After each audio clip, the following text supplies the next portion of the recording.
Welcome to May in tennis. After a big month of April, we continue the pace with Roland Garros later in the month. But for now, let's start off with the finalization of the Madrid Masters, which flows into May after commencing in late April. If you didn't catch the event, the winner was Andrei Rublev, who beat Felix Auger-Aliassime 6-4, 7-5, 7-5. For the first event of the month, as I said, we don't get a break luckily, with the Rome Masters opening May. Last year, it was Daniil Medvedev who took the 1000 ATP points. For the Italian Oceanic Sinner fans, a reminder that he will not play in Rome due to a hip injury. He will be hoping, however, to make a full recovery in time for Roland Garros. It is still a shame, however, that he won't be able to play for his home crowd. The man behind him in the rankings, Carlos Alcaraz, will also not take part due to a forearm injury.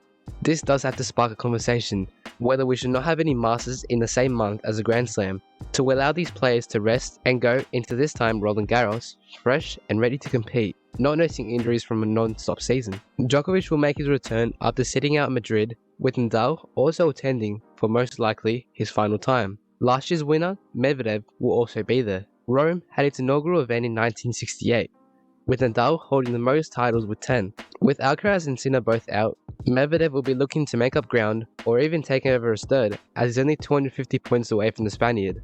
For that to occur, the Russian should be looking to make the semi-finals at the least.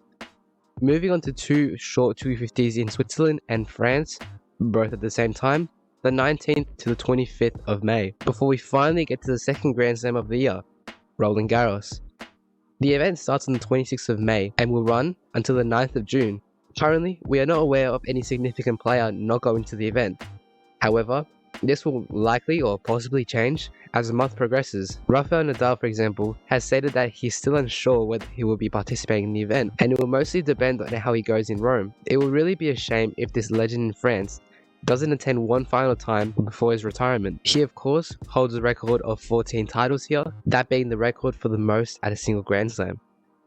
Last year's winner was Djokovic, who took his second of the year. This time around, it isn't a bad call to have him in your predictions as the winner. Other favourites for the title after the progression of the clay tournament so far, for me, is Sinner, who apart from his withdrawal in Madrid, has only suffered a single loss to the eventual winner to surpass in Monaco. Alcaraz will be hoping to find some form after his recent string of injuries and shortcomings, but I can't see him winning. Casper Ruud and Andrei Rublev both took a title each in Madrid and Barcelona respectively. Also, watch out for Stefanos Tsitsipas, who took the title in Monaco, but it's hard to deviate from Novak Djokovic as a favourite. A reminder that depending on the results from Rome, it is possible for Sinner to take the world #1 spot, but he's only over 1,000 points away now from Djokovic. The Rome Masters recap will be out here once the event finishes. If you're watching before it has ended, make sure you subscribe so you can stay up to date with tennis in 2024.